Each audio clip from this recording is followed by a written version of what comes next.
Hey, in this video, I'll be sharing with you some lessons that I've learned, or best practices, actually, I should put it that way, that would help you during your flight training in the aviation industry, all right? Training to become a pilot, training to become a CFI, working on your private, working on your instrument, working on commercial, all of that. Now, this applies to whether you're in the UK or in the US as well. Now, by the way, if you're new here, welcome. If you're a returning subscriber, thanks for tuning again. It goes a long way when you drop those likes, when you leave your comments or feedback. And of course, if you have any questions, feel free to reach out. When it comes to becoming a pilot, you have to have, of course, apply to a flight school, whether to a college or to a flight school. First thing I would like to say is I'm going to start with the flight lessons. The reason why I'm starting with flight lessons is because this is where majority of your expenses on flight training actually does apply.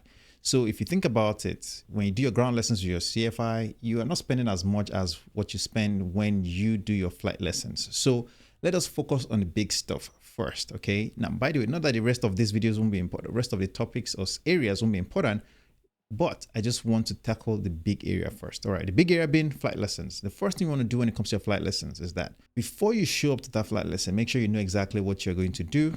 Make sure you know how long it's going to take. Make sure you know all the necessary elements that apply in terms of the objectives of the lesson, because your instructor will always have a lesson plan, hopefully. And with the lesson plan is able to share with you exactly what the objective of the lesson for that day is, talking about the flight lesson. So generally speaking, they may require that you review some of the maneuvers or require that you review some of the theoretical knowledge as well. Make sure you do your homework. Now, the next thing I recommend in line with flight lessons is make use of Microsoft Flight Simulators or X-Plane or any form of flight simulator app that you can get your hands on, in which you can use to practice these procedures that you will be doing when you're going on a flight lesson, other than maybe a cross-country flight or maybe a solo flight. Other types of maneuvers that you'll be practicing, which often really takes most of your training, can be accomplished while you do what we call chair flying. Chair flying is literally you sitting on a chair like I am sitting right now and going over each of the maneuvers step by step in your head, eyes closed, practicing this stuff. The next level above that is you using the Microsoft Flight Simulator to try to simulate the procedures that you'll be accomplishing when you go on the flight. It is very important that you try to simulate this in the comfort of your home when you're not in the duress of just, working against time, heat, noise, and ATC communication and all that. You are just literally going over the maneuvers in your head. If you can do that and you do it well, remember I always talk about practice, practice, practice. If you can do that well, it will help you when you actually show up to the flight. The next thing in line with flight training or flight lessons, okay, would be the simulators. Make sure you can get your hands on maybe a flight simulator, because if your flight school does have a flight simulator, the cost of operating a simulator is way cheaper than the cost of actually flying an airplane. So if you want to save yourself some time, if you feel that you're not really confident about the maneuvers or the procedures, it is wise to talk to your flight instructor, talk to a flight school to request some time in a simulator. That would save you a lot of money in the long run. When it comes to flight lessons, the other thing you can also do is you can observe other people doing this flight, doing their procedures. So if you can, and if your flight school allows it, go on a flight with your friends, your peers, and observe what they are doing, especially when it comes to mastering your communication skills, mastering the airspace environment, seeing what another instructor is teaching their student and how they are teaching them. This will help you broaden your understanding, your knowledge, and of course, you'll be able to move much faster when you then go on to your own flights because of the extra things you've acquired along the way, even though you haven't paid for it. So it is very important that you use these suggestions that I'm giving to you. The next thing that I can give to you when it comes to flight lessons, okay, is the importance of discussions when it comes to flight training. Sometimes you have friends and peers that are going through similar phase as you in terms of training. You are able to use that information that you share amongst each other to actually build a better understanding of the flight or the lessons that you'll be taking.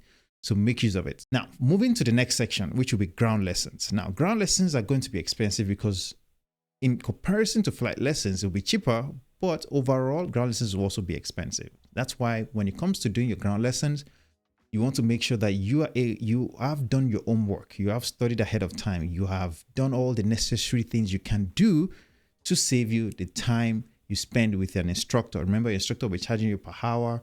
And if you sit down for 2 hours, it's going to charge you for 2 hours. If you sit down for 3 hours, it's going to charge you for 3 hours.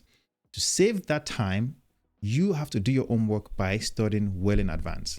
Now, what are the suggestions that I have for you on this one? Of course, you can use things like you have here, the FAA website, where they have different handbooks that you can use, pilot study materials that you can use well. These are free, by the way. You can use these materials to prepare yourself for your lessons. They have the aviation aircraft handbooks, aviation handbooks. They have the pilot study tips. So many aviation topics you can get information on for free with explanations. And also they even have some video lessons as well that explains some concepts in aviation that you may not really understand without having seen it in a video. And that's why I recommend this type of website. In line with this, we also have the Wings program, especially if you're in the US. This would really apply to those that are in the US. If I move this down, this is a Wings pilot proficiency program. You can sign up for it. It is free. And along the way, you actually get some wings. So you can have the silver, the gold, and I think it goes on for like 3 or 4 levels. You literally can apply to this and start using some of the lessons you are learning along the way, and you can actually use it in your flight training. Now, this doesn't replace your instructor, but this just helps you to broaden your understanding of the subject and the concepts that you will be learning. Moving on to the next one. In line with using resources online that are free, YouTube is definitely a great resource. You have a lot of aviation channels that talks about the theoretical knowledge of aviation. I'm not talking about the accident aviation channels. I'm talking about just the theoretical knowledge of the aviation stuff, because that's what you really need, the theoretical knowledge. You need that information to be able to have a very good understanding of the things that you will be doing, your flight training, your check rides, your written tests. So being able to use video or visual aids during training will help you to speed up your understanding of the concepts, because some things will not stick right away unless it's visually presented to you. So make use of that. The next thing is when still talking about group lessons or ground lessons, think about tutors. Okay. I remember during my flight training time, I used to tutor. I had people that would tutor me. All right. I had tutors.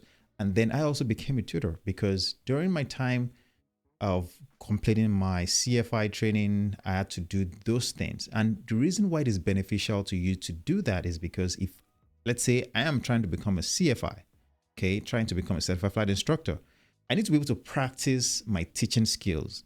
And the only way you practice that is actually to teach somebody that is a student, and you want to see them understand the concept you're trying to teach them or the knowledge you're passing on. So your goal is to be able to find, you as a student, find people that you can learn from that will teach you these things for free, and you're able to exchange his ideas, because he will benefit, or he or she will benefit by teaching you, and you benefit from the information that is being taught as well.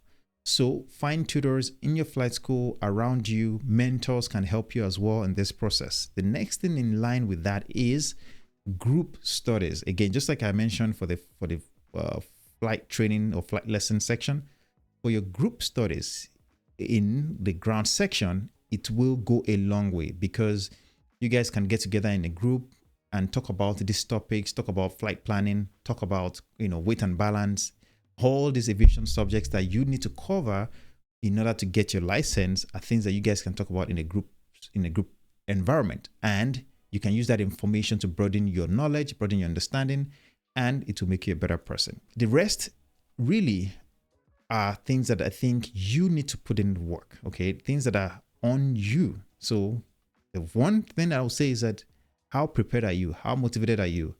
How ready are you for this? Because it's easy to think, oh, you just want to become a pilot because it's cool.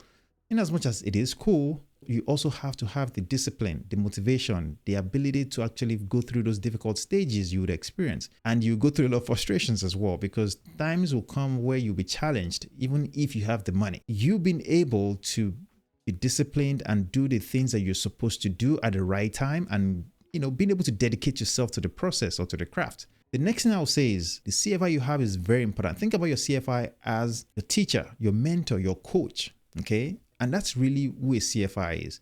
And that's why you need to have a CFI that you really connect with, that you both understand each other. And honestly, if you have a very good relationship with your CFI or with your instructor, it would tell on your lessons. It will tell on how you retain information. It will tell on how you progress. Now, don't get me wrong. Not all CFIs are equal.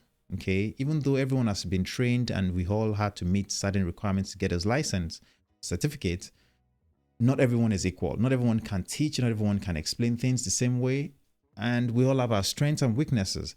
So it is very important that you as a student have your own teaching style, and if possible, you know it, and maybe you communicate that to your instructor who also has a way of teaching, and that way you hope that that teaching style of his matches with your own learning style, so that the information can be gotten by you or received by you and retained by you. I hope that you've benefited from this video. If you have, please don't forget to drop a like on this video, and of course check out this other video. You will learn and benefit from it as well. See you in the next one.